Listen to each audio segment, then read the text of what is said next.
Number அது number save பண்ணுங்க. இது வேற நம்பரா இருந்துதான் கேள்வி கேக்குற மாதிரி ஆயிடுச்சு. எப்படி இருக்கிறீங்க? நல்லா இருக்கேன், நல்லா இருக்கேன். நீங்க எப்படி இருக்கீங்க? நல்லா இருக்கீங்க. நம்ம ஆசீர்வாதத்துல ரொம்ப நல்லா இருக்கு. பெருமானாருடைய ஆசீர்வாதம் எல்லாரும் வாழ்க்கை ஓடிட்டு இருக்கு. வீட்டுல இருக்கீங்களா, வெளியில இருக்கீங்களா? இல்ல, வீட்டுலதான் இருக்கிறீங்க. வீட்டுலதான் இருக்கிறீங்க. ஃப்ரீயா இருக்கீங்களா? ஃப்ரீயா தான் இருக்கிறீங்க. அது ஒரு 3-4 நாளைக்கு முன்னாடி ஒரு இது அனுப்பிச்சிருந்தீங்க. ஆமா ஆமாங்க. அதான் தசகாரியம், சித்தாந்த தசகாரியம் சொல்லுவாங்க அத. சரிங்க. அதான் அது குறித்து கேட்டு இருந்தீங்க. சரி, கொஞ்சம் வேலைனால டிலே ஆயிட்டே இருந்தது. சரி, நம்ம போன்லயே பேசிடுவோம்னு சொல்லிட்டு தான் போன் பண்ணேன். எனக்கு அது ஒரு டீம் ஒண்ணு கேட்டாங்க. அது நான் ஓரளவுக்கு புரியுது. பட் இருந்தாலும் நீங்க உங்க இதுல சொல்லி அதை டெக்ஸ்டா கொடுத்தீங்கன்னா நாங்க அப்படியே அவங்கள்ட்ட சொல்லுவேன், அவங்கள்ட்ட அனுப்பிடுவேன். ஏதாவது விளக்கம் கேட்டாங்கன்னா இன்னும் அதுக்கு விளக்கத்துக்கு ஏதாவது எப்படி கேட்கறாங்கன்றதையும் உங்கள்ட்ட கேட்பேன் நான். அதான் அனுப்பிச்சலாம். அது வந்து டெக்ஸ்டா இதாகும் டைப் பண்றதுக்கு. ஆடியோ அனுப்பிச்சிடலாம். நீங்க நான் ரெக்கார்டிங் பண்ணிடுறேன். இந்த ஆடியோ அனுப்பிச்சிருங்க. இப்ப இந்த நீங்க திருமுக குறிப்புல வருதுங்க போல இருக்குது. நீங்க அனுப்பிச்சது திருமுக குறிப்புகள்னு வருது. சரிங்க. அதுல நம்பர் 13ன்னு வருது. நான் இப்பதான் அன்னைக்கே பார்த்தேன். 13 சுத்த சன்மார்க்கத்துல அருள் நிலையை குறிக்குது. அருள் நிலை கேள்விப்பட்டிருக்கீங்கல்ல? கேள்விப்பட்டிருக்கீங்க. அதான் பெருமானார் வந்து அகவல்லியே சொல்லுவார், திரையோதச நிலை சிவ வெளி நடுவே வரை ஓத அரு சுக வாழ்க்கை மெய்ப்பொருளேன்னு சொல்லிட்டு அந்த திரையோதச நிலைன்றது இறைவனுக்கே உரிய சிவ வெளின்றார். அங்கே உண்டாகின்ற அனுபவத்தை வந்து சொல்ல முடியாது, வார்த்தைகளால சொல்ல முடியாது, கற்பனையே செய்து பார்க்க முடியாது. அப்பேற்பட்ட ஒரு சுக வாழ்க்கை அனுபவம் தான் அந்த திரையோதச அனுபவம். அதுதான் 3 தசம்னா 10, திரையோதசம்னா 13. அதை பல இடத்துல சொல்றாருங்க. இந்த அற்பெருஞ்சோதி தனிப்பெருங்கருணை அந்த மந்திரம் இருக்கு இல்லைங்களா, அந்த அற்பெருஞ்சோதி தனிப்பெருங்கருணை அது மட்டும் பார்த்தீங்கன்னா அதுல வந்து பொதுவா இந்த தமிழ் எழுத்துக்கள்ல ஒரு வார்த்தையில சிலபல் சொல்றாங்க ஆங்கிலத்துல, அது தமிழ்ல வந்து அசை அழகுன்னு சொல்லுவாங்க. அப்படி பார்க்கும்போது அந்த ஒரு வார்த்தையில எவ்வளவு அசை இருக்குன்னா அதை மெய்யெழுத்தை வந்து சேர்க்க மாட்டாங்க. மெய்யெழுத்தை சேர்க்காம அதை வந்து நீங்க பாத்தீங்கன்னா அற்பெருஞ்சோதியில 6 அசையும், தனிப்பெருங்கருளை 7 அசையும், 6 7 கூட்டினா 13 வரும். இயற்கையாவே அந்த மாதிரி அமைஞ்சிருக்கு. இந்த 13ன்னா அது திருவருள் நிலை. அந்த அந்த நிலையில்தான் அந்த நிலைதான் நமக்கு மையமா இருக்கு. திருவருள் நிலையில இருந்தா நாம வெளிப்பட்டிருக்கோம். இது வந்து ஒருநடை பகுதியில வந்து சொல்லும் பொழுது திருவருள் நிலை அப்படின்னு தனியா போட்டு அதை கீழே இருந்து மேல கொண்டு போவார். அதாவது இப்ப நம்ம ஒரு மனிதனை பார்க்கறோம்னா நம்ம உண்மை மனிதனை பார்க்கல, நம்ம வந்து அந்த மனிதனுக்கு மேல இருக்கிற இந்த உடல் பூத நிலையை தான் பார்க்கிறோம். ஆக நமக்கு கண்ணுக்கு தெரியுது அந்த மனிதனுடைய உண்மை மனிதனுடைய நிலை இல்ல, அந்த தத்துவ நிலைகள் தான். முதல்ல பூத நிலை, அப்படியே மேல கொண்டு போறார். பூதநிலை, கரண நிலை, பிரகிருதி நிலை, மோகினி நிலை, மாயா நிலை, அசுத்த மாயா நிலை, அசுத்த மகாமாயா நிலை, சுத்த மாயா நிலை, சுத்த மகாமாயா நிலை, சர்வ மகாமாயா நிலை, குண்டல் நிலை, பரிகிரக நிலை, பிரணவ நிலை, திருவருள் நிலை. 13வது நிலையில் தான் அது திருவருள். ஆக நமக்கு நம்முடைய மனிதன் வந்து எந்த புள்ளியிலிருந்து வெளிப்படுறோம்னா மிக மிக மிக அணுநிலை என்ற அந்த திருவருள் நிலை. அதாவது அருட்பெருவெளின்னு சொல்றாரு வள்ளல் பெருமானே. அந்த ஸ்பேஸ் வந்து ஒரு அணுத்துவமான ஸ்பேஸ் தான் நமக்கு தலைக்கு நடுவுல இருக்கு. தலைக்கு நடுவுன்னு நம்ம சொல்றது கூட அது ஒரு ஐடென்டிஃபை பண்றதே, நமக்காக ஐடென்டிஃபை பண்றதே தவிர அது தனித்து தான் இருக்கு. அந்த ஆன்ம நிலை வந்து திருவருள் நிலை தான், அது தனித்து தான் இருக்கு. அதை வள்ளல் பெருமான் சொல்லும் போது பார்த்தீங்கன்னா இந்த ஜீவன் ஆன்மா, அந்த ஆன்மான்றது உள்ளொளியோடு சேர்ந்திருக்கு. ஜீவனை பத்தி சொல்றது ஆன்மாவை பத்தியும் வந்து அது சொல்லும் பொழுது ஜீவன் வந்து அந்த கரண கூட்டத்தின் மத்தியில் இருக்கும். ஆன்மா தனித்தே இருக்கும். இந்த உடம்புல இருந்தாலும் எப்படி குளத்துல வந்து அந்த தாமரை இலை அதுலயே இருந்தாலும் அதுல தண்ணி ஒட்டாது. அந்த மாதிரி இந்த உடம்புல ஆன்மா இருந்தாலும் அது வாழ்கின்ற இடம் வந்து அகவானம், சித்தாகாசம். அது தனியாவே தான் இருக்கும். அது இதுல இதாகாது. அந்த மாதிரி ஒரு நிலைதான் திருவருள் நிலை. அதுதான் அதுல போட்டு இருந்தது. அது பார்த்தேன்.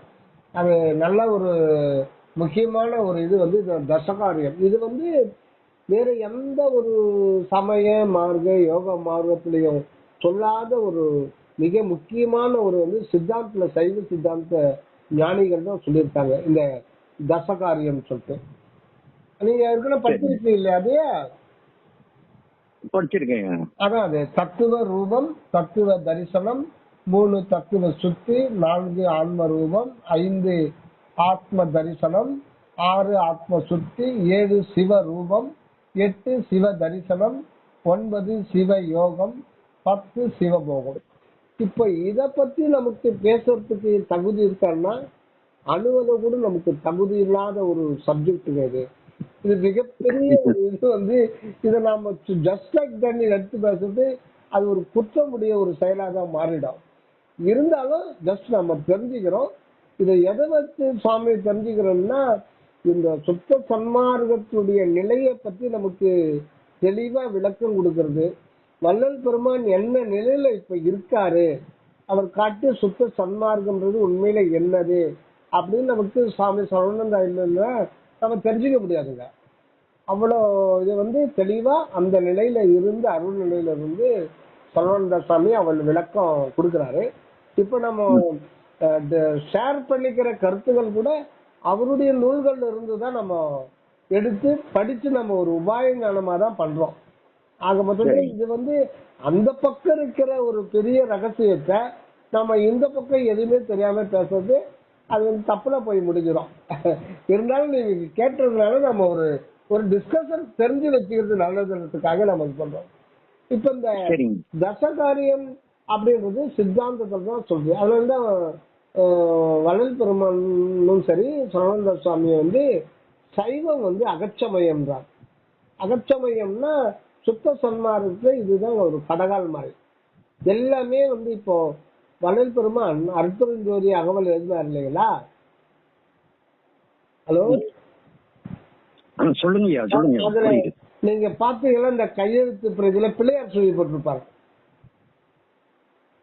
என்னைய பிள்ளையார் சுழி போட்டிருப்பாங்க. நீங்க அந்த சுவாமிகளுடைய கையெழுத்து அப்படியே போட்டோ மாதிரி எடுத்திருப்பாங்க. பெருசா வரும் ரெக்கார்டு அற்புதஞ்சோதி அகவல். அத பாத்தீங்கன்னா சுவாமிகள் வந்து ஒவ்வொரு இதுல இது பண்ணும்போது பிள்ளையார் சுழி போடுவாங்க. பிள்ளையார் சுழி வைஷ்ணவர்கள் போடுவாங்களா? அந்த அளவுக்கு தெரியாது எனக்கு. யாரும் போட மாட்டாங்க. சைவ சமயத்தில் இருக்கிறவங்க தான் பிள்ளையார் சுழி போடுவாங்க. அப்ப சைவம் வைணவம் முதலான சமயங்களில் லட்சியம் வைக்க வேண்டாம். இன்னொன்னு, வேதம் ஆகமம் முதலான கலைகளில் லட்சியம் வைக்க வேண்டாம். எல்லாத்தையும் சொல்லி இருக்கிற வள்ளலாறு இந்த பிள்ளையார் சுழி மட்டும் எடுத்துக்கிட்டாருன்னா அந்த பிள்ளையார் சுழி மிகப்பெரிய ஒரு ரகசியம் இருக்குங்க.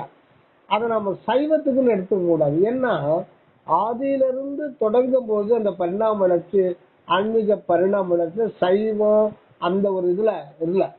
இங்கிருந்த தமிழகத்தில் இருந்த சத்திய ஞானிகள் வந்து அதை அப்படியே அகநிலைக்கு போய் அந்த உண்மைய கொண்டு வந்து வெளிப்படுத்துறாங்க. பின்னால இருக்கிறவங்க தான் அதை வந்து அது ஒரு சமயம் ஆக்கிட்டாங்க. அப்புறம் சில ஆகம புராணங்கள் இதிகாசங்கள்லாம் அதுல புகுத்திட்டாங்க. அது ஒரு தனியாவே தெரிஞ்சு போச்சு. ஆக மொத்தத்துல வந்து வள்ளல் பெருமான வந்து இத்தனை சமயங்கள் மதங்கள் மார்க்கங்கள் இருந்தாலும் இறைவன் வந்து சைவ ஆகமத்தின் வழியா தான் செலுத்திருக்காரு. முறைப்படி முருகனை வழிபடுற மாதிரியும் விநாயக பெருமான வழிபடுற மாதிரியும் திருவொற்றியூர் ஈசனை வழிபடுற மாதிரியும் இதெல்லாம் நமக்கு தான் புறநிலைத்ததை தவிர வள்ளல் பெருமான நிலை வந்து அவரு அந்த இருக்கும்போது அந்த சுத்த சன்மார்க்க நிலையில தான் அவரு செலுத்தப்படுறார். இதை விண்ணப்பத்திலேயே பார்க்கலாம்.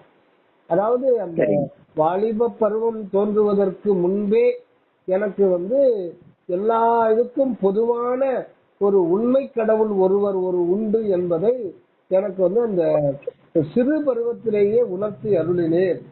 அப்புறம் எனக்கு சிறிய போதே கல்வி பயிற்று பள்ளிக்கூடத்துக்கு அனுப்பாம தாங்களே உள்ளொளியா இருந்து எனக்கு பயிற்றுவிக்க வேண்டியவரை பயிற்றுவித்தேன் அப்படின்லாம் சொல்லுவார். ஆக அவரு சிறிய இதுலயே அவர் தெளிவா தான் இருந்திருக்காரு. ஆனா நமக்கு தான் அவர் 5ஆம் திருமுறையில திருவொற்றியூரை பாடினதாகவும் சிதம்பரத்தை பாடினதாகவும் திருப்பணிகை முருகனை பாடினதாகவும் அப்படிலாம் வரும் நமக்கு. இதெல்லாம் புறத்துல நம்ம கண்ணுக்கு நம்ம பார்வைக்கு அப்படிதான் படும். ஆனா அவர் வழிபட்ட வடிவுடை அம்மை ஆகட்டும், திருவொற்றியூர் தியாகராஜ பெருமான் ஆகட்டும், திருப்பணிகை முருகன் ஆகட்டும், எல்லாமே அவர் அற்புதம் ஜோதி நிலையில வச்சுதான் பார்த்தார். அதனால்தான் மாயையால் கலங்கி வருந்திய போதும் வள்ளலே உனது சாயையாய் பிறரை கண்டதே அல்லால் தலைவர் வேறு எண்ணியது உண்டோ அப்படின்ற பாடல்ல தெளிவா விளக்குறார். வண்ணம் வேறெனினும் வடிவு வேறெனினும் மன்னிய உண்மை ஒன்றே. இதை இறைவனே அது ஆரம்பத்திலேயே அவருக்கு உணர்த்திட்டார். இப்ப எதுக்கு நம்ம இதை சொல்றோம்னா, சைவ ஆகமத்தில இருந்துதான் முதல்ல இந்த தமிழகத்தில் தான் அக உண்மைய அப்படியே வெளியில கொண்டு வந்தாங்க. அதுக்கப்புறம் இங்கிருந்து பல்கி பெருகி போனவங்க இதெல்லாம் மறந்துட்டு வெவ்வேறு சூழ்நிலை காரணமாகவும் உணவு பழக்கங்களுக்கு ஏற்ற மாதிரியும் அவங்களுக்கு ஏற்ற மாதிரி சமயம் மதம் மார்க்கங்கள்லாம் உருவாக்கி எப்படி போயிடுச்சு. ஆனா சைவ ஆகமத்துலதான் அந்த அந்த ஆன்ம நிலை நின்று அருள் துணையால பல உண்மைகளை வெளியில கொண்டு வந்தாங்க. அதை மறுக்கவே முடியாது. அது அருள் விளக்கமான அனுபவமான சொல்லுவாங்க. அந்த திருமந்திரத்தில் அந்த எனக்கு காட்டிய மெய்ப்பொருள் மெய்மொழி பொருளும் அப்படின்லாம் சொல்றார். அந்த ஒரு இதெல்லாம் வள்ளல் பெருமான் அதை மறைக்காம ஒத்துக்கிறார். எது சொல்றேன்னா, பிள்ளையார் சுழியை மறக்காம போட்டுருவாங்க. அப்புறம் திருச்சித்தம்பலம்ன்றத போடுவார் முன்னாடி பின்னாடியே, இல்லைங்களா? சிற்றம்பலம்ன்ற வார்த்தை எங்க இருக்கு? சைவத்துலதான் இருக்கும், வேற எங்கேயுமே இருக்காது. அப்போ சைவத்துல இருக்கிறவங்க தான் அக உண்மையை போய் வெளிப்படுத்தினாங்க. அதனால அந்த நோக்கத்துல அந்த சுவாமிகள் முற்றுமா மறுக்கல, முற்றிலும் அப்படி ஏத்துக்கல. ஏன்னா அவங்க சொன்ன முடிவான சொன்னாங்க. ஆனா அந்த முடிவுக்கும் மேல ஒரு பெரிய முடிவு இறைவனை வெளிப்படுத்துறாங்க. அதனாலதான் அதுல லட்சி வைக்க வேண்டாம், ஒரு கிளான்ஸ் பாத்துக்கலாம், கண்டிப்பா பார்க்கணும் அப்படின்றாங்க. ஆக இப்ப நம்ம தசகாரியத்துக்கு வருவோம். இந்த தசகாரியம் ஒரு சைவ சமயத்தில் நாம் இருக்கோம், இந்து மத பிரிவுல சைவத்தில் இருக்கோம்னா இது ஒவ்வொரு மனிதனும் இந்த தசகாரியத்தை செய்யணும். யார் செய்யணும்? செய்யலையே. அதாவது சைவ சமயத்துடைய மையம் அந்த தசகாரியம் தான். இந்த தசகாரியத்தில் நீங்க அந்த படிக்கும் போதே தெரியும், தத்துவ ரூபம், தத்துவ சுத்து, தத்துவ ரிசல்லாம் வருது பாருங்க. இதுல எங்க உருவ வழிபாடே இருக்கு? இது ஒரு உருவ வழிபாடும் கிடையாது. எந்த கடவுளும் பெறல, எல்லாமே உள்ளதான் இருக்குது. அந்த வார்த்தையை சுட்டி காமிச்சிருது. ஆக இதெல்லாம் புறத்துல அதுக்கப்புறம் தான் இந்த உருவ வழிபாடுகள்லாம் பாமர மக்களுக்காக வேண்டி அந்த மாதிரி ஏற்பாடு செய்யப்பட்டது. இப்ப நம்ம அந்த தசகாரியத்தை எடுத்துப்போங்க. அந்த தத்துவம், தத்துவ ரூபம், தத்துவ தரிசனம், தத்துவ சுத்தி. முதல்ல இந்த தத்துவத்தை 3ஆ பிரிக்கிறாங்க. இது ஸ்டெப் பை ஸ்டெப்பா நம்ம செய்யற சாதனம், அப்புறம் சாத்தியம், அப்புறம் அனுபவத்துக்கு வருது. அந்த மாதிரி அதே மாதிரி ஆன்ம ரூபம், ஆன்ம தரிசனம், ஆன்ம சுத்தி 3ஆ பிரிக்கிறார். அப்ப சிவரூபம், சிவ தரிசனம், அப்புறம் சிவ யோகம், சிவ போகம் அப்படின்னு சொல்லிட்டு 10 தசகாரியமா சொல்றாங்க. 10 இது. இந்த நிலையில தான் கடவுளோடு நாம் ஐக்கியமாகி நிற்க முடியும். கடவுளோடு ஐக்கியமானால்தான் நமக்கு பிறப்பு இறப்புலாம் நீங்கும், இல்லைன்னா வேற வழி கிடையாது. ஆக இந்த தசகாரியத்தினுடைய நோக்கம் என்னன்னா, இந்த புறநிலைகள் எல்லாம் கடந்து உள்ள போய் கடவுளுடைய ஜோதியில கலந்து நாம அந்த நிலையில தான் நமக்கு பிறப்பு இறப்பு துன்பம் நீங்கும் அப்படின்ற ஒரு முடிவுல தான் இருக்க. சுத்த சன்மார்க்கத்தை இதுவரையில இறைவன் ஆன்மக்களை அந்த ப்ராசஸ் தான் வைத்திருந்தார். அதுக்கு மேல உள்ள ஒரு சீக்கிரட்டை இறைவனே ஓபன் பண்ணல. ஆக இறைவன் எப்ப அந்த உண்மையை டிஸ்க்ளோஸ் பண்றாருன்னா, அவரே வெளிப்பட்டு டிஸ்க்ளோஸ் பண்றார். அதுக்குரிய அந்த காலம் தான் 1865 இறைவனே வெளிப்படுறார் நேரடியா. அதாவது முன்பிருந்த சைவ சமயத்து சத்திய ஞானிகள் எல்லாம் புறநிலைகளை கடந்து, தத்துவ நிலைகளை கடந்து, மனதை எல்லாம் இறக்கும்படி செய்து, ஜீவ நிலைகள் அனைத்தையும் கடந்து உள்ளொடுங்கி அந்த இறைவனோட கலந்து போனார்கள். ஆக இவங்களுடைய மனித முயற்சியினால அவர்கள் புனிதர்களாகி அதுக்கப்புறம் இறைவனோடு கலந்தார்கள். ஆக இந்த மார்க்கம் மனிதன் புனிதனாகி இந்த மனிதனே போட்ட ஒரு பாட்டை தான் இதுக்கு முன்பு இருந்த சன்மார்க்கம். இந்த சன்மார்க்கம் தவறுன்றது இதுவரையில யாருக்கும் சொல்லல, இறைவன் வெளிப்படுத்தல இது சரிதான் சொல்லிட்டு. 1865 தான் இந்த சுத்தம்ன்றது முன்பு இருந்த அனைத்து சன்மார்க்கங்களையும் மறுக்க வந்ததுதான் சுத்த சன்மார்க்கம். இதற்கு முன்பு சுத்த சன்மார்க்கம் வெளிப்படவில்லை. அப்படி வெளிப்பட்டிருந்தால் உண்மை வெளியாகி இருக்கும். இதற்கு முன்பு பெரியோர்கள் என்று சொல்லிக் கொண்டு இருந்தவர்கள் எல்லாம் ஒன்று கிடக்க ஒன்று சொல்லிவிட்டார்கள் அப்படின்னு வள்ளல் பெருமான் சொல்றது. வள்ளல் பெருமான் சொல்றாரா அப்படின்னா அதுதான் நம்ம யோசனை பண்ணுறது. இது வள்ளல் பெருமான் சொல்றதில்ல, அந்த உருவத்துல இருந்துகிட்டு அற்பெருஞ்சோதி ஆண்டவரே நேரடியா ஆண்டவரே வரலாறு மூலம் எல்லாத்தையுமே இது பண்றாங்க. இது நம்ம அதுக்கப்புறம் இதை பார்ப்பாங்க. இப்ப அந்த தசகாரியம் இருக்கு இல்லைங்களா, இப்ப அந்த தத்துவம், தத்துவ ரூபம், தத்துவ தரிசனம், தத்துவ சுத்தி. இப்ப தத்துவம் அப்படின்ற வார்த்தை எதை குறிக்குதுன்னா, அதாவது தத்துவம் அப்படின்றது இரண்டு பொருளை குறிக்குங்க.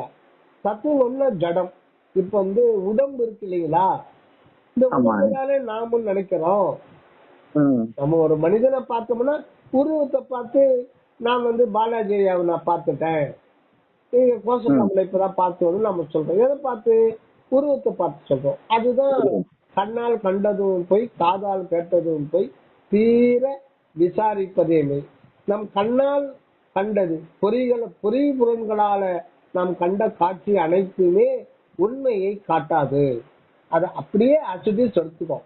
ஆக நம்ம எத்தனையோ பேர் வாழ்க்கையில பாக்குறோம், இத்தனை பேரு அத்தனை பேரு பாக்குறோம். நாம் பார்க்கிற ஒருத்தரை நம்ம சத்து பொருளாவே நினைச்சிடறோம். ஆனால் அது அசத்து, அதுக்கு பேர் ஜடம். அது உணர்வு அற்றது, அதுக்கு பேர் ஜடம். ஆக இந்த உடம்பு தத்துவம்னா இது மண்கூறு. இதுல 5 பூதங்களால் ஆனதுனாலும் இதுல அதிகமா இருக்கிறது மண்கூறு. இத தண்ணி நீர் தத்துவம்னு சொல்லுவாங்க, மண் தத்துவம் சொல்லுவாங்க. ஆக இந்த உடல் நான் தான் இந்த உடல் நாம நினைச்சது. பிறரையும் நம்மையும் அப்படியே பார்த்திருக்கோம், பிறரையும் அப்படியே பார்த்திருக்கோம். இது ஆள் கிடையாது, இது தத்துவம், ஜடம், உணர்வு அற்றது அப்படின்ற ஒரு தெளிவு ஏற்பட்டு. ஆக தத்துவம் என்றால் உணர்வு அற்றது, ஜடப்பொருள், உணர்த்தினாலும் அது உணராது அப்படின்ற குறிக்கிறது அந்த தத்துவம். அதுக்கடுத்தபடியா அதே அதே வார்த்தை அப்படியே ஆப்போசிட்டாவும் மாறும். அதுதான் தமிழ்ல இருக்கிற ஒரு அற்புதம். தத்துவம், தத்துன்னு துவம்னு ரெண்டா பிரிக்கணும். முதல்ல பிரிக்காம அப்படியே பார்க்கணும். இப்ப நீங்க பிரிச்சீங்கன்னா தத் துவம், துவம் அப்படின்னா நீன்னு அர்த்தம், இரண்டுன்னு அர்த்தம், நீ அல்லது இரண்டுன்னு அர்த்தம். தத் அப்படின்னா அது, நீன்னா இரண்டாகி இருக்கிற நீ. ஆனா அது உண்மை கிடையாது. இரண்டாகி விளங்குவதும் அந்த கடவுள் தான். ஏது? தத், தத்தாகிய சத்து பொருள் தான் இரண்டாகி இருக்கிற நீயாவும் விளங்குது. ஆக தத்துவம்னா அது நீ, துவம்னா நீ, அது நீ. ஆக தத்துவம்ன்றது அது நீ என்ற ஒரு உண்மை குறிக்கிறது. அதனாலதான் மணிவாசக பெருமான் தாயிற் சிறந்த தயான தத்துவனே. அந்த ஒவ்வொரு மனிதனும் தயா தத்துவம், தயான்றதே இறைவனுடைய தயா மூல தர்ம சொருபியாக விளங்குகின்றான். உண்மையில மனிதனும் அதுக்கு அந்த அது மையத்தை தான் தனது உரிமையாக வச்சிருக்கான். ஆக இப்ப அந்த தத்துவம் இந்த இடத்துல எதை நாம் என்று நினைச்சிட்டு இருந்தோம், இந்த உடலை நாம நினைக்கிறோம், இந்த உடல் நாம் அல்ல. அப்புறம் மனம், கொஞ்சம் மேல போனவங்க சைக்காலஜிஸ்ட் எல்லாம் மனம் படைத்தவன் தான் மனிதன் அவன் இன்னும் கொஞ்சம் மேல போவாங்க. ஆக மனிதனாலே மனம் படைத்தவன், மனம் காரணமாகத்தான் மனிதன் என்ற பெயர் பெற்றிருக்கான். ஆக மனம்தான் மனிதன். இன்னும் கொஞ்சம் யோகிகள்லாம் என்ன பண்ணுவாங்க, இல்ல இதுக்குள்ள ஒரு உயிர் இருக்கு, அந்த உயிர் தான் உண்மையில மனிதனா இருக்கு. ஆனா சைவ ஞானிகள் இது மூணுமே தத்து பண்றாங்க. புரியுதுங்களா? சரிங்க. அதாவது இந்த உடம்பு நீர் தத்துவம் அல்லது மண் கூறு அதிகமா இருந்தா மண் தத்துவம் சொல்லலாம். இதுக்கு உள்ள இருக்கிறது மனம் சித்தம், மனம் புத்தி சித்தம் அகங்காரம். இது காற்று தத்துவம். இது காற்று தத்துவம். இதுக்கு உணர்வுலாம் கிடையாது, காற்று தத்துவம். அதுக்கடுத்தது உயிர். உயிரை எப்படி நாம் தத்துவம் சொல்ல முடியும்? ஒரு எப்பொருள் யார் யார்வாய் கேட்பினோ அப்பொருள் மெய்ப்பொருள் காண்பது அறிவு, இல்லைங்களா? இந்த மனம், இந்த உடம்பு தத்துவம்ட்டாங்க, ரைட்டு. மனம் அது கூட காற்று தத்துவம், அது அலை கழிக்குது, அது ரைட்டு. உயிர் எப்படி தத்துவம்? அது ஜடம் அப்படின்னு சொல்ல முடியும். நம்ம கேள்வி கேட்கணுமா வேண்டாமா? கண்டிப்பா கண்டிப்பா கேட்கணும். உயிர் அது உணர்வு, அது எப்படி தத்துவம்னு சொல்ல முடியும்? யாரும் சொல்லட்டும். ஆனா அத அது கேள்வி கேட்கறதுக்கு ஒவ்வொரு இண்டிவிஜுவல் ஆன்மாவுக்கும் உரிமை இருக்குது.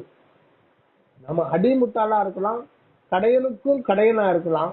ஆனா இத பத்தி விசாரிக்கணும். விசாரிக்கணும்னா ஆக்சுவலி அப்படியே ஏற்றுக்கணும்னா அது சுய அனுபவத்துலதான் தெரிஞ்சுக்கணும். இப்போ நம்ம விழிச்சிட்டு இருக்கோம், இரவுல நம்ம தூங்க போயிடும், இல்லைங்களா? இப்ப நைட்டு உங்களை ஒரு 8:30 மணிக்கு வரேன், உங்களை பார்க்க வரேன், குன்றத்தூருக்கு வரேன். அப்போ உங்க வீட்டு அம்மா தான் வெளியில இருக்காங்க. அம்மா ஐயா இருக்காருன்னா, வாங்க ஐயா உட்காருங்க, அவர் இப்பதாங்க காலையில போனவரு வெயில சுத்தி சுத்தி ஏதோ பிசினஸ் விஷயமா சுத்தி அழுத்து போய் இப்பதான் சாப்பிட்டு படுத்துட்டாருங்க, தூங்கிட்டு இருக்காரு அப்படின்னு சொல்றாங்க. வேணா நான் ஏற்றுக்கிறேன். இல்ல வேண்டாம் வேண்டாம், விட்டுடுங்க, நான் காலையில நான் பாத்துக்கிறேன், நாளைக்கு வர வேண்டி இருக்கு, நான் காலையில பாத்துக்கிறேன், டிஸ்டர்ப் பண்ண வேண்டாம் அப்படின்ட்டு. இப்ப உங்க வீட்டம்மா என்ன சொல்றாங்க, ஐயா தூங்கிக்கிட்டு இருக்கிறாரு அப்படின்னு சொல்றாங்க, இல்லைங்களா? அது உண்மைதான், அது பொய் இல்லை, உண்மைதான். ஆனா நீங்க தூங்கிக்கிட்டுன்ற ஒரு அனுபவமோ, அதை இருக்கிறேன் அப்படின்ற அனுபவம் உங்களுக்கு இருக்கா? இருக்கா? எப்படிங்க முன்னோரோட சொல்லுங்க. தூங்கிக்கிட்டு இப்போ வீட்டம்மா தூங்கிக்கிட்டு இருக்காங்கன்னு சொல்றாங்க. ஆமா. தூங்கிக்கிட்டு இருக்கிறீங்கன்ற ஒரு அனுபவம் உங்களுக்கு தூங்கும் போது இருக்கா? எனக்கு எதுவும் தெரியாதுங்க. நான் தூங்கிட்டு இருக்கேன்றது. ஆமா, விழிப்பு நிலை இருக்கும் போது நம்ம விழிச்சிட்டு இருக்கோம், எல்லாம் தெரியும். கனவு காணும் போது அந்த நேரத்துல ஒரு நம்ம 4 பேர் துரத்துட்டு கொலை பண்ற வர்றான் அப்படின்னா, ஐயோ இது கனவுதான் சொல்லிட்டு நீங்க நினைப்பீங்க முடியுமாங்க? ஆமா. அப்படி நினைப்பீங்களா கனவு காணும் போது? இல்ல, முடியாது. முடியாது. கனவு காணும் போது நாம் காண்பது கனவு தான் நாங்க நினைக்க முடியாது. இதுதான் இறைவனுடைய அற்புதம். அது விழித்திருந்த பிறகுதான் ஐயோ அவங்க 4 பேர் வர்றாங்க, நீங்க உங்களை 1/2 மணி நேரம் கனவுல தொத்து வராங்க, நீங்க உயிருக்கு பயந்து பல இடத்துல ஓடுறீங்க. கடைசி நேரத்துல 4 பேரும் ஒரு சந்தில போட்டு மடக்கி ஒருத்தன் ஓங்கி கத்திய சொருகுறான். உடனே ஓங்கி கத்துறீங்க, பட்டுன்னு ஒரு அடி முதுகுல விழுந்தது. என்னங்க எப்பத்துல திடீர்னு தூக்கத்துல போய் பேசிட்டு இருக்கீங்க உங்க பாட்டுங்க, இது என்ன பழக்கம் இது? அடாடா, உங்க வீட்டுக்காரம்மா நீங்க கத்துறீங்க. புரியுதுங்களா? புரியுதுங்க. நீங்க கத்துட்டீங்க, குத்தித்தான் கத்துட்டீங்க. ஆனா அடி விழுந்த பிறகு ஏங்க தூக்கத்துல ஏன் பேசுறது, எப்பத்துல இருந்து இந்த பழக்கம்னு கேக்குறாங்க. அப்ப எழுந்துக்கிறீங்க. எழுந்துக்கும் போது நாம் கண்டது கனவுன்னு இங்க வந்த பிறகுதான் அது தெரியுது, இல்லைங்களா? ஆமா. அந்த நிலையில தெரியாது. அதே நேரத்துல அவங்க உங்களை துரத்து பாடா பட்டு நீங்க 1 மணி நேரம் தப்பிச்சு ஓடுனது, பயந்தது, கவலைப்பட்டது, படப்பட்டது, அது அனுபவிச்சுன்னா அதை வாபஸ் பண்ண முடியுமா? அதை வாபஸ் பண்ணிக்க முடியுமா? பண்ண முடியாது. நீங்க அப்ப உங்களுக்கு இதயம் துடிச்சுது, பயந்தது, வேர்த்து கொட்டுது. அதை உங்க வீட்டுக்காரமா கவனிக்கல. கவனிச்சிருந்தா உங்க அந்த இதெல்லாம் தெரிஞ்சிருக்கும், அந்த சிம்டம் சொல்லிடலாம். ஆக எதுக்கு சொல்றேன்னா, கனவு காணும் போது அது அந்த நிலையை நாம் காண்பது கனவுதான் சொல்லிட்டு நமக்கு தெரியாது, இருக்கிறது. அதே மாதிரி உறவு தூங்கிக்கிட்டு இருக்கோம்னா நாம ஆல்மோஸ்ட் டெட், ஆல்மோஸ்ட்ல டெட்டு தான். அங்க ஒண்ணும் கிடையாது, உணர்வே கிடையாது, சர்வ சூன்யமா போயிடுறோம். இப்போ நீங்க இருக்கிறீங்க இல்லையா, அப்போ இருந்தாலும் இருக்கிறீங்க இல்லையா, ஆனா வேற இடத்துல எங்கேயோ போயிட்டீங்க, இல்லாத இடத்துல. இந்த உடம்புக்கு உங்களுக்கு எந்த சம்பந்தமும் கிடையாது. போனோம் அதுவும், அதாவது இறப்பு என்பது நிரந்தரமான மரணம், தூக்கம் என்பது தற்காலிக மரணம். இறந்து போனவன் திரும்பி வரமாட்டான், தூங்க போனவன் திரும்பி வருவான் இல்லைங்களா? அப்ப எங்கிருந்து வர்றீங்க தெரியாது. அதான் அதிசயம். எங்க போய் எப்படி இல்லாமல் போறோம், எப்படி சூன்ய நிலைக்கு போறோம், அந்த சூன்யத்திலிருந்து நாம வந்தோமா இல்ல அதுவா வந்ததா, இந்த கேள்வியில நம்ம கேட்கறது இல்ல. வரணும்னா நம்ம எப்ப வேணாலும் இது பண்ணலாம், எப்ப தூங்க வேண்டியதோ அப்ப அதுவா தான் வருது, அதுவா வருது, அதுவா போகுது. எங்க போய் இல்லாமல் போறோம், ஏதோ ஒரு குறிப்பிட்ட இடத்துல நாம் இல்லாமல் போறோம். அதுதான் நிராதார நிலையம். அதுதான் அட்டாமிக் ஸ்பேஸ், அதாவது அணுத்துவமான அறிவுமயமான ஆகாசத்துல அந்த இருள போய் நம்ம ஒடுங்கிடுறோம். ஆனா நீங்க தூங்கிட்டு இருக்கப்போ நீங்க மூச்சு விடுறீங்களா? ஹலோ ஹலோ ஹலோ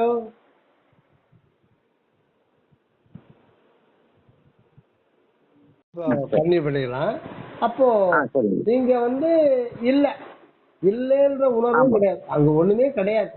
இதுவெல்லாம் விழிப்புணர்வுல நீங்க உங்க வாழ்க்கை, மனைவி, மக்கள், சூழ்நிலை எல்லாம் அனுபவம். இப்ப அந்த அந்த ஒண்ணுமே கிடையாது, அந்த நிலையில இருக்கு. ஆனா உடம்பு இருக்கு, அது நீர் தத்துவம் இல்ல மண் தத்துவம் வச்சுங்க. மனம் ஒடுங்கி போயிருக்கு, அது காற்று தத்துவம். இப்ப உயிர் இருக்கு, உயிர் இருக்கிறதுனால தானே உடம்புலாம் இயங்கிட்டு இருக்கு. உடல் உறுப்புகள் அத்தனையும் ஃபங்க்ஷன் ஆகிட்டே இருக்கு இல்லையா? ஆமாங்க. ஆனா உங்களுக்கு உயிருக்கு இப்ப சம்மந்தம் கிடையாது. அந்த உயிர் ஆற்றல் முழுக்க ஓடிக்கிட்டே இருக்கு. அந்த உயிர்ன்றதற்கு இப்ப அந்த உடம்புல இருந்து, உயிர்ல இருந்து உஷ்ணம், அந்த ஜீவ உஷ்ணம்ன்றது உள்ளுக்குள்ள வந்துட்டு இருக்கும். ஒவ்வொரு செகண்டும் எப்படி சூரியன்ல இருந்து எப்படி உஷ்ணம் வெளியாகிட்டே அண்டம் ஃபுல்லா பரவி இருக்கோ, அது அகப்புறம் அண்டத்துல. அதே மாதிரி நம்ம இந்த பிண்டத்தில் அகப்புறம் ஜீவன், இதுல இருந்தும் ஜீவ உஷ்ணம் வெளிப்பட்டுக்கிட்டே இருக்கும் ஒவ்வொரு வினாடியும். அந்த உஷ்ணம் உள்ளா இருக்கிறதுனாலதான் நமக்கு எல்லா உறுப்புமே ஃப்ரிட்ஜில் டெம்பரேச்சர் கம்மி பண்ணாதானே உங்களுக்கு பொருள் மூச்சு போகாம இருக்கு, அழுகாம இருக்கு. அதே மாதிரி இந்த பிண்டத்துல ஒரு குறிப்பிட்ட டெம்பரேச்சரை மெயின்டைன் பண்ணாதான் எல்லா உறுப்புகளும் இயங்கிட்டு இருக்கும். அப்போ அந்த ஜீவ உஷ்ணம், ஜீவன்ல இருந்து உஷ்ணம் வந்துகிட்டே இருக்கு, ஆற்றல் வந்துட்டே இருக்கு. அந்த ஜீவன்ல இருந்து ஆற்றல் வந்துகிட்டே இருக்கிறதுதான் உள்ளுறுப்புகள்லாம் இயங்கிட்டே இருக்கு. சுவாசம், அந்த சுவாசம் தானே ஜீவனா இருக்கு நமக்கு. தூங்கிட்டே இருக்கேன், தூக்கத்துல என் தலை மூச்சுல தலானைய வச்சு போட்டு ஒரு தளத்துல என்ன ஆகும்? மரணம் ஏற்படும். அப்ப அந்த மூச்சு ஓடிக்கிட்டே இருக்கு. ஆனா இந்த மூச்சுக்கு அப்பால நீங்க போய் நீங்க இல்லாமல் போயிட்டீங்களா, அது பாட்டுக்கு அது ஓடிக்கிட்டே இருக்க. அப்ப இதுவும் தத்துவம், இது அக்னி தத்துவம். அது ஜல தத்துவம் உடம்பு, காற்று தத்துவம் மனம், உயிர் அக்னி தத்துவம். ஆக இது எல்லாம் தத்துவம், இவையெல்லாம் நாம் அல்ல அப்படின்னு சொல்லிட்டு விசாரத்தின் மூலம் இதனுடைய சொரூப ரூப சுபாவங்களை அறிந்து கொள்வதுதான் தத்துவ ரூபம். அடுத்தது இதுக்காக நம்ம தியானம் செஞ்சு செஞ்சு செஞ்சு நம்ம உள்நோக்கி பயணிக்க கொஞ்சம் கொஞ்சமா அந்த அவருடைய தத்துவன்றது இதுதான்ன்றது அனுபவ ரீதியா தெரியுதுதான் தரிசனம். அடுத்தது தத்துவ சுத்தின்னும் போது இதுல இருந்து உண்மையாவே நாம இதுல இருந்து அப்பாற்பட்டவங்கன்ற அது தியானத்தின் மூலம்தான் அதை உணர முடியும். அந்த நிலை வரும்போது தத்துவ சுத்தி வருகின்ற அதே நேரத்துல சேம் டைம்ல உங்களுக்கு நமக்கு அந்த ஆன்ம ரூபம் அனுபவப்படும். ஆன்ம ரூபம்ன்றது தான் இந்த ஆன்ம ரூபம். அது அந்த ஸ்டெப்ஸ் தான். அது ஆன்ம நிலையை கடவுள் அருளால் நாம் பெற்றுக்கொள்வது. அந்த ஸ்டெப்ஸ் தான் ஆன்ம ரூபம், ஆத்ம தரிசனம், ஆத்ம சுத்தி. அந்த ஒரு நிலையை சொல்றதுதான் இந்த அடுத்த 3. இதுல ஆன்மா தனித்தே இருக்கும். அந்த ஒரு இதுதான் சித்தாகாசம் அப்படின்னு சொல்றது. சித்து ஆகாசம். சித்துன்னா அறிவு, ஆன்மா. ஆக நாமெல்லாம் சித்துருவினன்.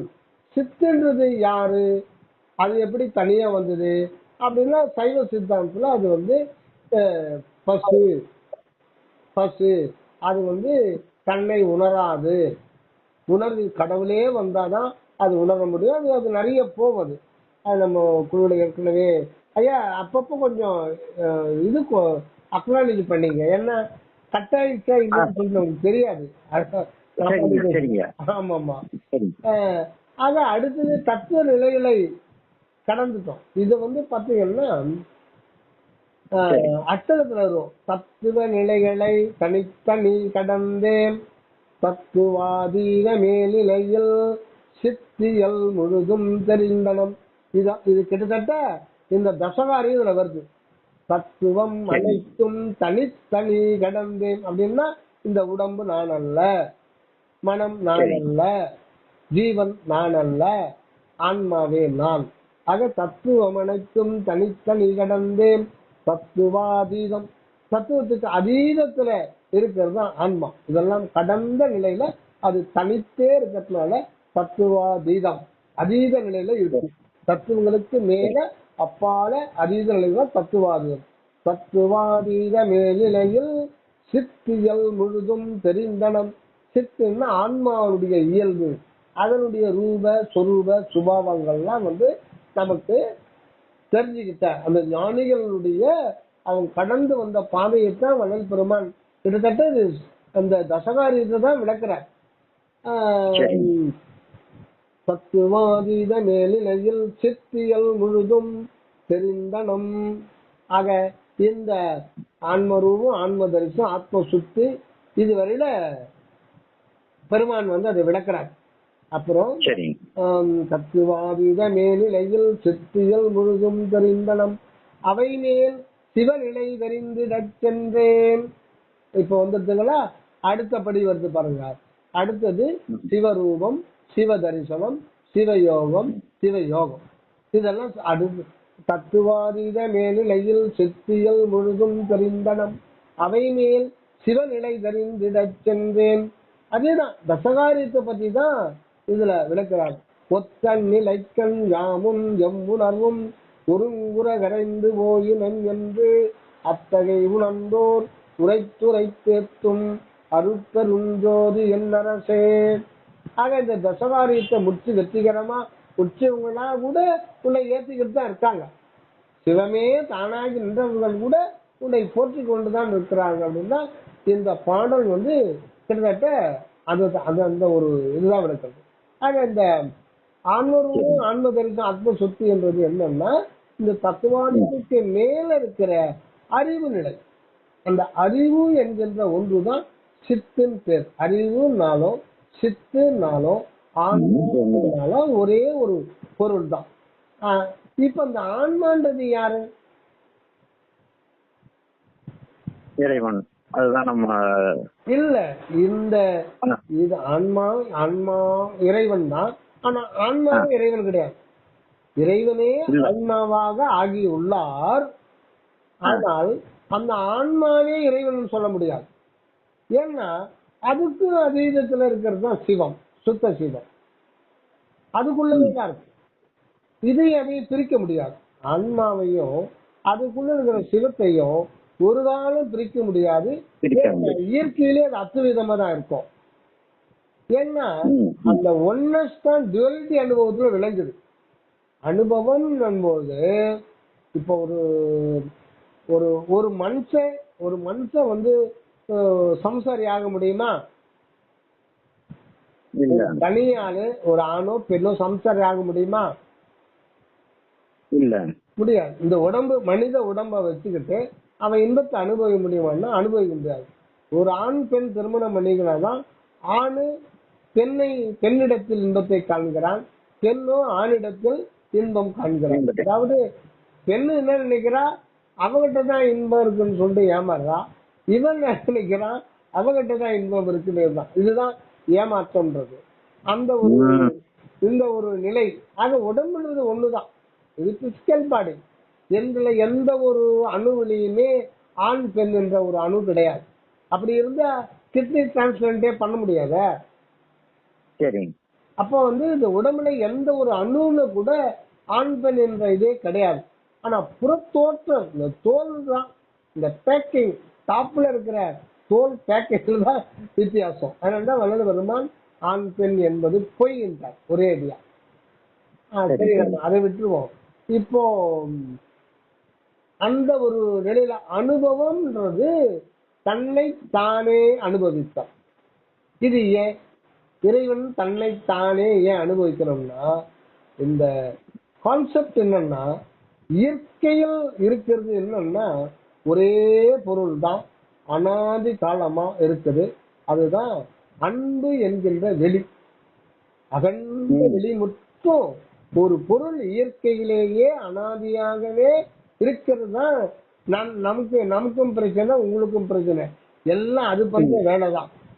ஆனா அகண்ட வான் பெருவெளி மட்டும் அனாதி. அனாதின்னா அதுக்கு வந்து இத்தனை கோடி கோடி கோடி கோடி யுகம் யுகம்னு சொல்ல முடியாது. அப்படி அது கூட ஒரு எண்டு வந்துடும். அது இயற்கையிலே எங்கும் உள்ளது, எங்கும் நிறைந்தது. அதுல அடுத்த ஒரு அற்புதம் என்னன்னா, அது ஒன்றாகத்தான் இருக்குது. அந்த அன்பு தத்துவம்ன்றது அது ஒரே பொருளாக இருக்கு. ஆக ஒரு தனிப்பட்ட ஒரு ஆள் அதுதான் அந்த பிரபஞ்சம் அனைத்துமே. இந்த உலகம் சரி, இதுக்கு அப்பாலுகிற உலகம் சரி, இதுக்கு அப்பாலுகிற எப்பால் இருக்கிறமும் சரி, எங்கேயுமே அந்த அன்பு என்கின்ற ஒரு தத்துவம், அது ஒரு நபர் அல்ல, அது ஒரு ஆள் அல்ல, அது ஒரு சத்து பொருள். அது இயற்கை உண்டு, அது ஒன்றாகவே இருக்கு. ஆனா இப்ப என்ன பிரச்சனைன்னா, கடவுளுக்கு தான் பிரச்சனை. இப்ப சொல்றோம் இல்லப்பா பிரச்சனை உனக்கு, அடப்பப்பா உடம்புல 1008 வியாதி வந்துருச்சு. ஒவ்வொருத்தரும் ஒவ்வொரு மனிதனுக்கும் ஒரு ஒரு ரூபத்துல துன்பம் வந்துகிட்டே இருக்கும். எனக்கு இந்த பிரச்சனை, உங்களுக்கு அந்த பிரச்சனை, அவங்களுக்கு அந்த பிரச்சனை, இப்படி பிரச்சனை பிரச்சனை பிரச்சனை. ஒவ்வொரு ஜீவனுக்கும் அன்றாட பிரச்சனையே பசிதான். பசி, தாகம், இச்சை, இன்மை, வறுமை, நோய் நொடி, இப்படி இந்த பிரச்சனையில தான் நம்ம வாழ்க்கை போயிட்டு இருக்கு. இது எதுக்கு இது பிரபஞ்சம் தோன்றா, இந்த பிரச்சனை எல்லாம் கடவுள் சம்பந்தப்பட்டதுதான்.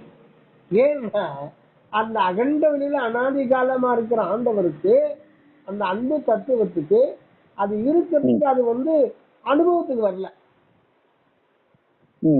அன்புன்றது அது வந்து டெக்ஸ்டாவே இருக்கு, நிறைவாதான் இருக்கு. ஆனா அது ப்ராசஸ். அந்த அப்போ பசின்னு ஒண்ணு இல்லைன்னா ஒருத்தரை வந்து தயவு எதிர்பார்க்கவே மாட்டாங்க. ஆக அந்த தயவு வந்து ப்ராசஸுக்கு வராது, அனுபவத்துக்கு வராது. தயவு, கருணை, அன்புன்றது ஒரு அனுபவத்துக்கே வராது. அப்போ பர்பஸே இல்லை, அந்த வாழ்க்கைன்ற பர்பஸே இல்லாம போயிடும். அந்த அன்பு தானே வந்து குழந்தைங்க கிட்ட நீங்க அன்பு செலுத்துறீங்க, நீங்க செய்யறதுக்கு நன்றி கடனை குழந்தை அன்பு செய்து, இப்படி எல்லாமே ஒரு அன்புல. இந்த கோழி குஞ்சு பாருங்க, தன்னுடைய குழந்தை எப்படி காப்பாது, மாடு எப்படி கன்று குட்டியை நக்குது, நாய் எப்படி தன்னுடைய போட்ட குட்டியை நக்குது, அந்த அன்பு. இப்ப இந்த அன்பு வந்து ப்ராசஸ்க்கு நடைமுறைக்கு வந்து அது வந்து உணர்வுல, இந்த உணர்வு ரீதியா வந்து அது வாழ்வு நிலைக்கு வருது. ஆக இப்ப இந்த பிரச்சனை எல்லாம் யாருக்குன்னா இறைவனுக்கு தான், அந்த மெய்ப்பொருளுக்கு தான் பிரச்சனை. ஆனா அது வந்து அதுவே இந்த ஜீவனாகி வருது. இப்ப எதுக்கு நம்ம இதை சொல்றோம்னா, அனுபவம் போது எப்படி ஆண் பெண் இருந்தாதான் குடும்பம் நடத்த முடியும், வாழ்க்கைன்னு வரும். இல்லைன்னா ஒருத்தர் அனுபவிக்க முடியாது. ஆக இன்பம் அனுபவமாகிறது தான் அனுபவம். அனுபவம்ன்றது இன்பம்ன்றது அனுபவம் வரணும். இன்பம் அனுபவம் ஆகும்னா அந்த இன்பத்தை அனுபவிக்கிறதுக்கு இன்னொரு ஆள் வேணும் இல்லைங்களா? கண்டிப்பா. இறைவன் இன்பம் தான் இறைவனுடைய இயல்பு. ஆனா அதை அனுபவிக்கிறதுக்கு இன்னொரு ஆள் வேணும். இப்ப பிரச்சனை என்னன்னா, இன்னொன்று அப்படின்றது வந்து இறைவனுடைய சாம்ராஜ்யம் கிடையாது. ஆக தானே அந்த இன்னொன்றாக இருக்கிறார். அதுதான் ஒன்றது இரண்டது ஒன்றினுள் ஒன்றது ஒன்றெனும் ஒன்று அப்படின்லாம் சொல்றார். ஒன்றல இரண்டல ஒன்றினுள் ஒன்றுல ஒன்றுல கடைசியில ஒன்றெனும் ஒன்று இப்படி அப்படின்னு சொல்ல முடியாது. அதை பத்தின்றது அந்த அகவல் வரியிலே வந்துடும். ஒன்றது இரண்டதுன்னு வரு, அப்புறம் ஒன்றல இரண்டலன்னு சொல்றாரு. கடைசியில வந்து முடிவா வந்து ஒன்றெனும் ஒன்று. ஆக அந்த இறைவனுடைய நிலையை பத்தி இப்படி அப்படின்னு சொல்ல முடியாததுக்காக தான் அப்படிலாம் மாத்தி மாத்தி மாத்தி வளன் பெருமான் அதை சொல்றார். ஆக அனுபவம்னா ஒன்றாகி இறைவனே தானே இரண்டாகி நின்று தன்னைத்தானே அனுபவிக்கிறது தான் வாழ்வு. ஆக ஜீவனாக இருப்பது, ஜீவான்மாக இருப்பது யாருன்னா அந்த இறைவனே தான் அந்த ஜீவான்மாவாக வர்றாரு. அது புதுசா வர்றாருன்னா இல்ல, அதுவும் அனாதியாவே இருக்கு. ஆனா அந்த ஒரு கமாண்ட் என்பது இப்ப ஒரு 17,000 கோடி ஆண்டுகளுக்கு முன்புதான் அது வந்து இந்த பிரபஞ்சம் உதித்து அது எவ்வளவோ பரிணாமம்லாம் கடந்து இப்ப நாம் வந்திருக்கோம். அனாதி காலமா ஆண்டவரோட இருக்கிறவங்க தான். என்று நீ அன்று நான் உன் அடிமை அல்லவோ, என்று நீ அன்று நான், என்னைக்கு நீ இருக்கிறியோ அன்னைக்கு நான் இருக்கிறேன். இதுக்கு அர்த்தம்னா நீயே தான் நானா இருக்க. என்னைக்கு நீ இருக்க, என்னைக்கு இருக்கிறவன், அப்ப நானும் என்னைக்கு இருக்கிறேன். ஏன்னா நீயே நானாகி தயாரா இருக்கார் தன்னைத்தானே அனுபவிப்பதற்காக. ஆக நீயே நானாக இருக்கிறதுனால நீ என்னைக்கு இருக்குன்னு சொல்ல முடியாது. அதே மாதிரி நானும் என்னைக்கு இருக்குன்னு சொல்ல முடியாது. ஏன்னா நீ தான் நானா இருக்க. இந்த ஒரு உண்மையை தான் என்று நீ அன்று நான் உன் அடிமை அல்லவோ. அடிமை இல்லவோன்னா இந்த ஸ்லேவ்னு சொல்லுவாங்களா இங்கிலீஷ்ல, அதுக்கு ஸ்லேவா அதுக்கு எனக்கு ஞாபகம் இல்ல. அதாவது அடிமை, அடிமை கொத்தடிமை வச்சுக்கிறது, வேலை எல்லாம் வாங்கிப்பான், துன்புறுத்துவான். அந்த அந்த ஒரு அர்த்தம் கிடையாது. அடிமை, அடினா திருவடி உண்மைதான், கடவுளுடைய திருவடி உண்மை. திருவடின்றது நம்ம நினைக்கிற மாதிரி 5 விரல்களை கொண்ட பாதம் அல்ல. திருவடி என்பது, திருமுடி என்பது அகண்ட ஆகாச வெளிமுற்றும் நிறைந்த அந்த அன்பு தத்துவம், அன்பு வெளி, அன்பு ஒளி, இயற்கை உண்மை. அதுக்குதான் ஆண்டவருடைய முடிநிலை. ஆனா அந்த இடத்துல அனுபவம் இல்லை. அவர் அப்படியே அனுபவத்துக்கு வர்ணன்றதால அந்த அன்பு இருப்பானது அருள் உணர்வாக வருகிறது. அந்த அருள் உணர்வு நிலை தான் ஆன்ம நிலை. இதுக்கு பேர் தான் திருவடியின் பேர். திருவடியும் கண்ணுக்கு பார்க்க முடியாது, திருமுடியும் பார்க்க முடியாது. ரெண்டுமே அருவ நிலை தான். ஆக திருவடி நிலைன்றது கடவுளுடைய திருவடி நிலை தான் நமக்கும் உரிமையா இருக்கு.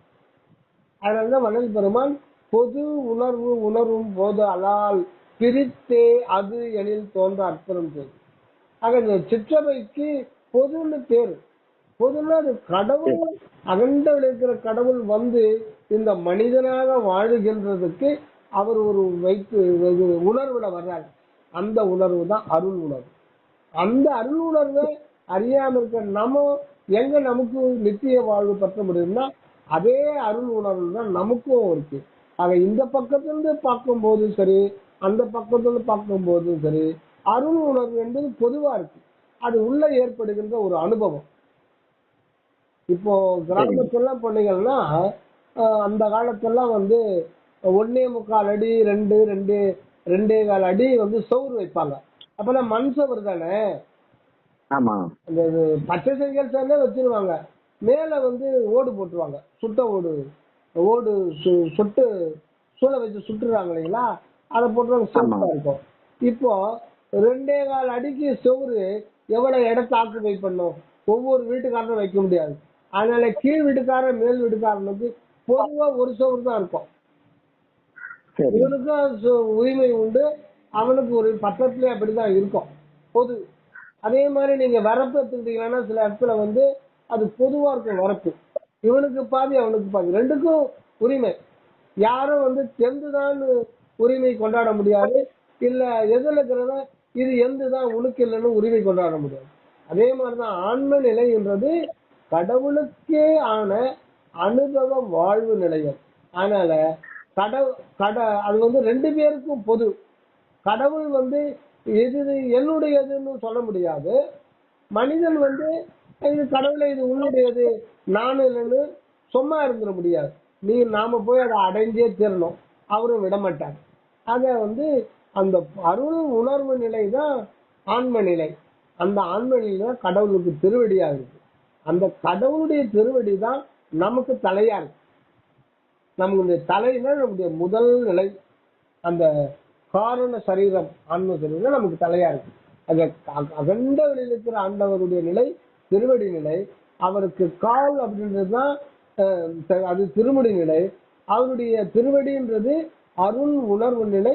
அது அணு வடிவம், அதுதான் நம் தலைநடுவில் இருக்கு. அதுதான் அந்த அருள் உணர்வு நிலை தான் ஆன்ம நிலை. அந்த அருள் உணர்வு நிலை தான் இறைவனுக்கு திருவடின்னு சொல்றது. நம்ம சைடு இருந்து பார்க்கும்போது நமக்கு அந்த அவருடைய திருவடி தான் நமக்கு அருட்ஜோதி ஆன்ம சொரூபமா நமக்கு அனுபவப்படும். அது 2 பேருக்கும் போது அது அந்த இடத்துல தான் அந்த மாதிரி தெரியும். ஆக எதுக்கு இந்த இது சொல்ல வந்தோம் அப்படின்னா, அனுபவம் அப்படின்னா அந்த டியூவலிட்டி தன்மையில இருக்கிற ஒழிய அங்க ஒன்னஸ் அனுபவம் தான் அங்க ஏற்படும். அந்த தத்துவாதீத மேல்நிலையில் சிவநிலை தெரிந்திட சென்று ஒத்த அந்நிலை கண். ஒத்த நிலைனா அங்கதான் ஒத்து போகுது. என்ன ஒத்து போகுது? என்னுடைய உண்மையோ உன்னுடைய உண்மையோ ஒன்னாதான் இருக்குது. அதான் ஒத்த அந்நிலை கண். ஒத்து போகுதுன்றதுன்னா, இப்போ ஒரு யோகி என்ன சொல்றாரு, சமாதி. அதுக்கு என்ன அர்த்தம்னா சமம் கூட்டல் ஆதி. சமம்னா அந்த ஆதி ஆகிய மெய்ப்பொருளுக்கு சமம். அது எப்படி சமம்? சமம்னா ஒரு ஈக்குவேஷன்ல இந்த பக்கம் ஒண்ணு இருக்கும், அந்த பக்கம் ஒண்ணு இருக்கும், வேற வேற, ஆனா சமம். ரெண்டும் சமம், ஆனா வேற வேற. இப்ப பண்டமாற்று முறையில நான் 4 கிலோ அரிசி ஒருத்தர்கிட்ட வாங்குறோம்னா 8 கிலோ நீங்க வந்து கம்ப கொடுத்துடணும். அதுக்கு இது சமம். ஆனா இது வேற அது வேற. சமம் ஆதி அப்படின்னு சமம்ன்ற வார்த்தை வந்து தப்பாச்சே. இறைவனுக்கு சமமா எதுவுமே இல்லையா? எதிர் அங்கு ஒருவர் இன்றி நடமாடும் இறைவன் அருள்கிறார். எதிர் அங்கு ஒருவர் இன்றி நடமாடும் இறைவன் தனது பங்கில் உமைவாளா. ஆக இறைவனுக்கு எதிராக வேறாக அந்நியமாக வேறு என்று ஒன்று இல்லை என்னும் போது இறைவனுக்கு நீ சமம், அதான் சமாதி. அது தப்பாச்சே, அது ஏற்றுக்கொள்ள முடியாது. அது யார் சொன்னாலும் ஏற்றுக்கொள்ள முடியாது. அதனால்தான் வந்து ஒத்த சமாதியில சமம்ன்ற வார்த்தை தப்பு. சமாதிக்கு அர்த்தம் தப்பு, அது அவங்க சொல்ற அர்த்தம் தப்பு. சமம் பிளஸ் ஆதி, சமம் ஆதி. இறைவனுக்கு நான் சமமா இருக்கேன்னா எப்படி இறைவனுக்கு சமமா இன்னொன்னு இருக்க முடியும்? சர்வ வல்லமும் வாய்ந்த இறைவன் அவருடைய சாம்ராஜ்யத்தில் தனியென அவர் மட்டும் இருக்காரு. அவருக்கு வேறையா என்று ஒன்றே இல்லையே. ஒன்றே சிவம் தான் என அறிகின்ற அறிவே தகும் அறிவினும் போது சமாதிக்கு சமம் பிளஸ் ஆதி, அந்த மெய்ப்பொருள் சமமானவன் எப்படி ஆயிடும்? தப்பது. சரி, அது விட்டுருங்க. இங்க வந்து ஒத்து போகுது. என்னுடைய உண்மை தத்துவங்கள்லாம் கடந்து தத்துவாத நிலைக்கு மேல போய் அந்த ஆன்மாவுக்கு அப்பானுக்கிற அந்த உள்ளொளி நிலை தான் சிவநிலை. அங்க வந்து எட்டி பார்க்கும்போது என்னுடைய உண்மையும் உன்னுடைய உண்மையும் வேறு வேறு அல்ல. ரெண்டும் ஒத்தும் போது ரெண்டும் ஒன்னாதான் இருக்குது. அது ஒத்து அது அறிவான் உயிர் வாழ்வான் மற்ற சத்தாரும் வைக்கப்படும். ஒத்தது அறிவான் உயிர் வாழ்வான் மற்ற சத்தாரும் வைக்கப்படும். அப்ப நம்ம சத்துதான் கிடக்கிறோம். என்ன? இறை உண்மை நம்மில் எழுப்பப்படாமல் இருக்கிறது. சற்றவர் எல்லாம் சிரித்தாங்க எழுதுறல் அத்தகை காட்டி அற்புறஞ்சோதி. இறந்தவர் உயிர் எழுக என்று எண்ணிய அங்கிட அறந்துணை எனக்கள் நட்புறஞ்சோதி. அதை நம்ம செத்து கிடக்கிறோம். ஏன்னா சத்துண்மை நமக்கு உரிமை என்று நாம் அறியவில்லை. அது ஒத்தது என்று அறியவில்லை. ஒத்து அது அறிவான். அதுன்னா அந்த அதுன்ற வார்த்தையே கடவுள். ஒத்து அது அறிவான். இருக்கிறது நான் இல்லை அதுதான் என்று தெரிந்து கொள்வன் தான் உண்மையில் உயிர் வாழ்கின்றவன். உயிர் வாழ்கின்றவன் அவன் அகநிலையிலே அருட்ஜோதி சொரூபத்திலே எழுப்பப்பட்டவன். அவன்தான் உயிர் வாழ்கின்றவன். ஆக ஒத்து அது அறிவான் உயிர் வாழ்வான் மற்றையர் சத்தாருள் வைக்கப்படும். இன்னொன்னு ஒத்தது அறிவான்னா தன்னுயிர் போல்தான் இன்னொரு ஜீவராசிக்கும் இதே மாதிரி உணர்வு நான் நான் என்ற உண்மை வண்ணத்தில் விளங்குகிறது. அதுக்கும் நம்மை என்னை போலவே அதுவும் இன்ப துன்பத்தை அனுபவிக்கிறது. ஆகையினால் எந்த உயிர்க்கும் நாம் தீமை மனதாலும் வாக்காலும் சொல்லாலும் தீமை காயத்தாலும் தீமை செய்யாம தன்னுயிர் போல் பாவித்து ஒத்து அது அறிவான் உயிர் வாழ்வான். ஆக ஜீவகாருண்யம் இல்லாது கொலைவிலை தவிர்க்காது செய்யப்படுகின்ற யோகம் தவம் தியானம் எல்லாம் மாயா ஜால செய்கைகளே. அதனால அது இரண்டு ஒன்று. உயிர்நிலையிலையும் அப்படிதான் ஒத்தது அறிவான் உயிர் வாழ்வான், ஒத்து அது அறிவான். ஆனா ஒத்த அந்நிலைக்கண் யாமும் எம் உணர்வும் ஒருங்கு உற கரைந்து போயிடும். அந்த சிவ இதுல கரைந்து போயிடும் என்று அத்தகை உணர்ந்தோர் குறைத்துறை பேற்றும் அருட்பெருஞ்சோதினார். இதுதான் அந்த சைவ ஆகம சத்திய ஞானிகள் இந்த உலகத்துக்கு கொடுத்தது. சரி, இது இப்படி இருக்கும்போது இது எல்லாம் கலைகள். இதுவரையில் உண்மை யாரும் வெளிப்படல. இந்த தருணம் தான் சுத்த சன்மார்க்கம் தான் உண்மை வெளியில வருது. ஆண்டவர் திரைக்கிறார். அதனால சைவம் வைணவம் முதலான சமயங்களில் நீங்கள் லட்சியம் வைக்காதீர்கள், லட்சியம் வைக்காதீர்கள் சொல்றார். வேதம் ஆகமம் வேதம் உள்ள கலைகளில் லட்சியம் வைக்காதீர்கள். புராண இதிகாசத்துல சொல்லவே வேண்டாம், அது மொத்தமே கற்பனை. ஆக இதெல்லாம் கலைகள் தான். ஏன் அப்படி சொல்றாருன்னா, இப்போ இந்த தத்துவங்களை தத்துவ சுத்தி தத்துவம் நீங்க கடந்துறீங்க இல்லையா? இந்த உடம்பு நான் அல்ல, மனம் நான் அல்ல, உயிர் நான் அல்ல, ஆன்மாதான் நான் சொல்லிட்டு இதெல்லாம் விட்டுட்டு நீங்க கடந்து போயிருங்க. தத்துவம் ஜடம். அது அது உணர்வு கிடையாது. ஆனா இருக்குது இல்லையா? இப்ப இந்த உடம்பு எனக்கு இருக்கு இது நான் இல்ல அப்படின்னு நான் இத கடந்து நான் போயிட்டாலும் இந்த உடம்பு இருக்குமா இருக்காதா? ஹலோ சொல்லுங்க, எப்படிங்க? அதாங்க இப்போ கடந்து போனா உடம்பு மனம் நான் அல்ல, உயிர் நான் அல்ல, ஆன்மாவே நானுன்னு சொல்லிட்டு அந்த ஆன்ம தரிசனத்துல ஆன்ம சுத்தியில போய் நிக்கிறான். அப்புறம் சிவன் இப்ப இதெல்லாம் வேண்டாம் வேண்டாம்னு உதறிட்டு போயிட்டோம். அப்ப இந்த தேகம் இருக்குது, அந்த தேகம் இருக்குமா இருக்காது? அப்ப தத்துவம் எப்பயுமே இருக்கும். அது அது வேலையை செய்து அப்ப அதனோட நிலைக்கு நீங்க இதுல இருந்து விலகி போயிட்டீங்கன்னா அந்த தத்துவத்தை தாங்கி கொண்டிருப்பது யார்? தத்துவத்தை தாங்கி நிக்கிறது அதுவாதான் இருக்கு. அந்த தத்துவம் யாரு? அந்த தத்துவம்ன்றது இறைவனுடைய சாம்ராஜ்யத்துல அந்நியமான்னு கேட்கிறேன்.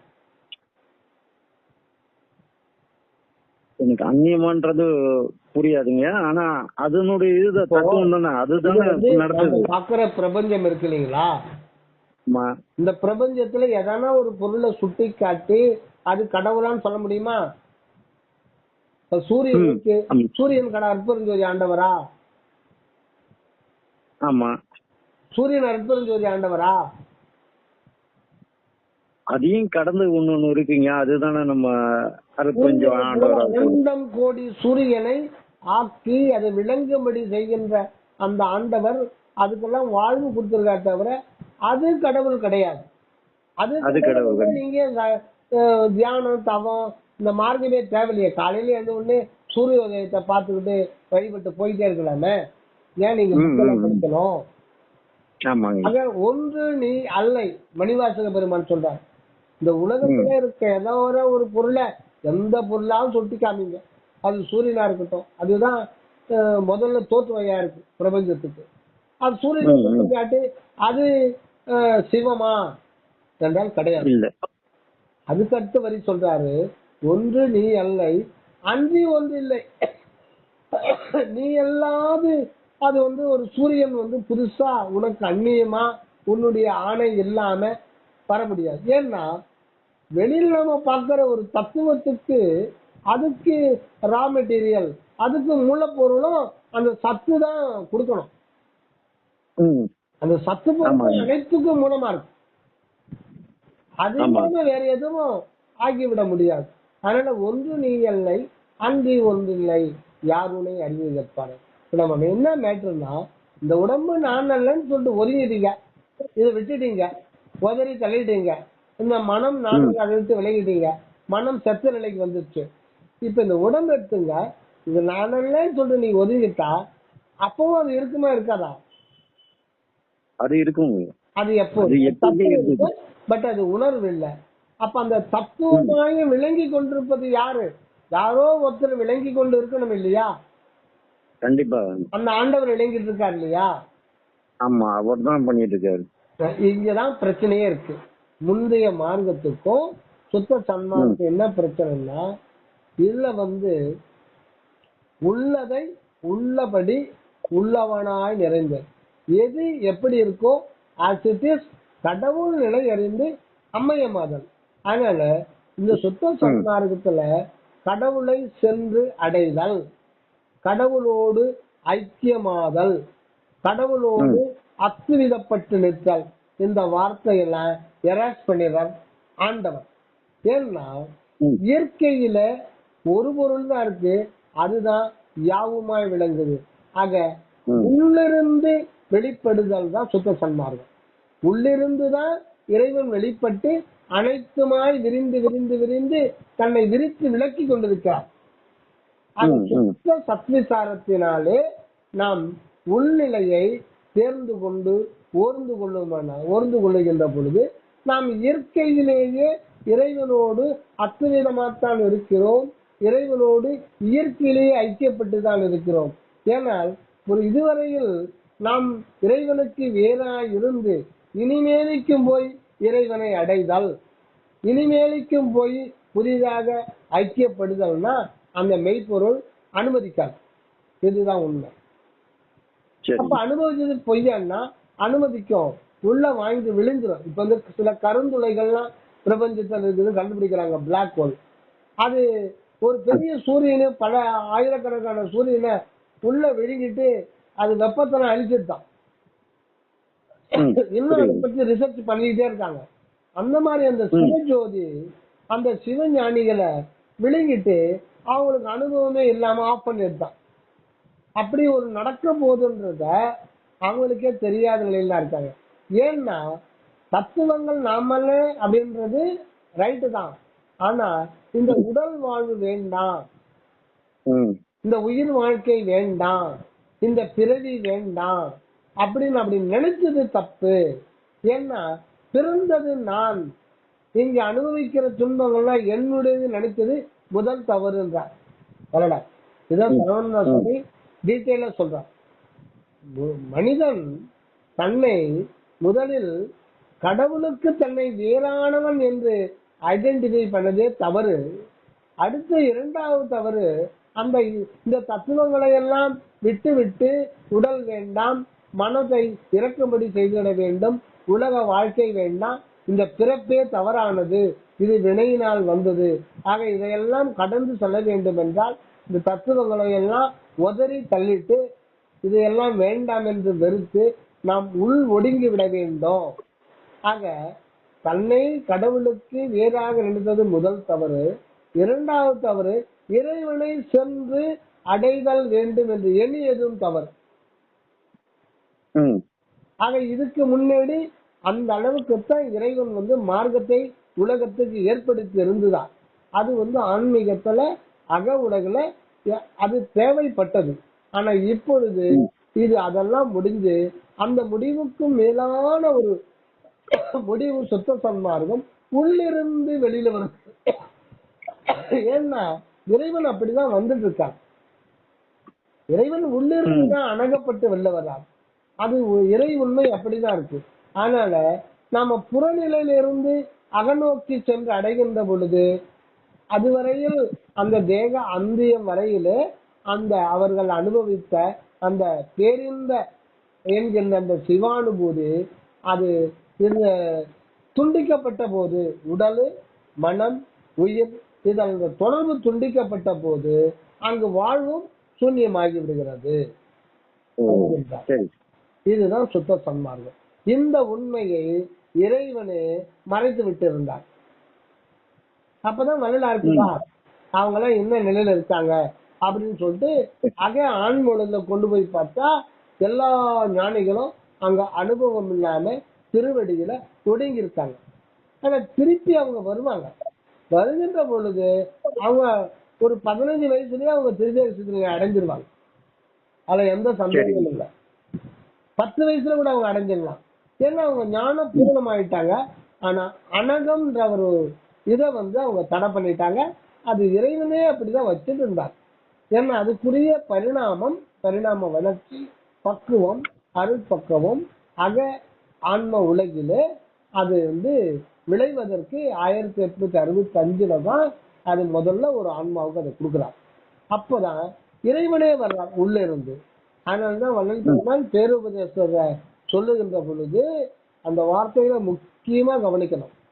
இது முதல் சாலைக்கு ஆண்டவர் போகிற 10 தினங்கள் ஆகிய கொஞ்ச காலம் வரையில் நீங்கள் நல்ல விசாரணைகள். இதெல்லாம் நினைக்கிறோம். அப்ப இருந்தும் நினைச்சாங்க, இப்போ நினைக்கிறாங்க. அப்பெல்லாம் வள்ளல் பெருமான் ஏற்பட்ட தர்மசாலை, சத்திய தர்ம சாலை, சத்திய ஞான சபை, சமரசுத்த சன்மார்க்க சத்திய சங்கம், இத சுருக்குமா சங்கம், சாலை, சபைன்னு சொல்லுவாங்க. ஆனா இது உபதேசம் பண்றது வேட்டுக்குப்பத்துல பண்ற சித்தி வளாகத்துல. அப்போ இது முதல் சாலைக்கு ஆண்டவர் போகிற 10 தினங்கள்ல எல்லாரும் தப்பான அர்த்தம் பண்ணிதான் இன்னைக்கு வரையில. தர்மசாலையில ஆண்டவர் எழுந்தருள போறாரு, சாலைக்கு போயிடல. அப்ப எங்கிருந்து போறாரு? சபையில இருந்து சாலைக்கு போறாரா, சங்கத்துல இருந்து சாலைக்கு போறா, இல்ல சித்திவாளர் சாலைக்கு வர போறாரா? எந்த மீனிங்கும் பொருளும் படலையே. இது அர்த்தமே வேற. அகண்ட வெளியில் இருக்கிற ஆண்டவன் அனுபவத்தின் பொருட்டு தான் இந்த ஆன்மாவை தனது சொந்த அனுபவ நிலையமா கொண்டிருக்கார். ஆனா மனிதன் அந்த உண்மை அறியாம தன்னை புறத்தானாக உடல் வடிவனாக கருதி இருந்து இதையெல்லாம் நாமல்ல என்றது கம்ப்ளீட்டா உதறிட்டு உள்ள போய் ஐக்கியம். அது தவறு. இறைவன் தான் அணுகப்பட்டு இந்த உடல் உருவத்தோடவே வாழும்ன்றது அவருடைய குறிக்கோள். அதுக்காக தான் இத்தனை பிறவிகள் எடுத்து இந்த மனித பிறவில இந்த உருவத்தை சுத்த உருவமாக்கி அந்த உருவம் மறையக்கூடாதுன்றதுக்காக தான் உருவத் தோற்றத்தோடு விளங்கணும் அப்படின்னு பிறக்கிறார் அவர். அப்படி இருக்கும்போது எனக்கு பிறப்பு வேண்டாம் நீங்க நினைக்கிற, ஏன் நினைச்சாங்க அப்படின்னா இந்த தேகம் தான் நானு அனுபவிக்கின்ற இந்த இன்ப துன்பம் எனக்கு தான் அனுபவமாகும். அதே தவறு. ஏன்னா அப்ப அந்த அளவுக்கு சத்விசாரம் இல்லை என்பதை வள்ளல் பெருமான் சொல்லுகிறார். சுவாமி சரவணானந்தவர் சொல்லுகிறார். நாம் சொல்லுவதற்கு அணுவளவு கூட நமக்கு தகுதி என்பது கிடையாது. ஆக இவ்வளவு நேரம் பேசுறது எல்லாமே தப்பா முடிஞ்சு போச்சு. அதனால அந்த ஞானிகள் நம்ம எல்லாம் மன்னிக்கணும். இது ஜஸ்ட் சுத்த சன்மார்க்கம்னு என்ன, அது எந்த விதத்திலே மற்ற மார்க்கத்தை வேறுபட்டது என்பதை நாம் வெளியில இருந்து தெரிஞ்சுக்கணும். அதுக்காக தான் புரியுதுங்க. சரிங்க, நான் உங்களுக்கு இந்த ரெக்கார்டிங் உங்களுக்கு அனுப்பிச்சிருக்கிறேன். சரிங்கய்யா. சரிங்க. ஏன்னா இவ்வளவு டெக்ஸ்ட்ல டைப் பண்ண முடியாது, ரொம்ப நேரம் ஆகும், பண்ண முடியாது. அது ஒரு புக்காகவே மாறிடும். சரி சரி, நன்றி நன்றி நன்றி. இதுல நன்றிகள். 7வது சிவரூபம் இருக்குங்களா, அதுதான் முக்கியம் சொல்லுவாரு சரவணானந்த சுவாமி. வேதாந்தத்துல இருந்துதான் எல்லாமே பிறந்து வருது. ஆமா ஆமா 4 வேதங்களும் எடுத்தது ஆதி வேதம், ரிக்வேதர், சாம, அதர்வம், அதுல இருந்து தானே எல்லாமே வெளியில வருது. ஆமா ஆமா அதாவது அதுல இருந்து வந்தது தானே. திடீர்லாம் வரல, ஆதியில இருந்தே அந்த உள்ளது வெளியில வந்துட்டு தான் இருக்கு. உண்மைகள், முடிவான உண்மை இப்பதான் வெளியில வருது வரலாறு மூலம். ஆமாங்க. நன்றி. சரிங்க. நன்றி கல்யாணம். நன்றிகள். நன்றி.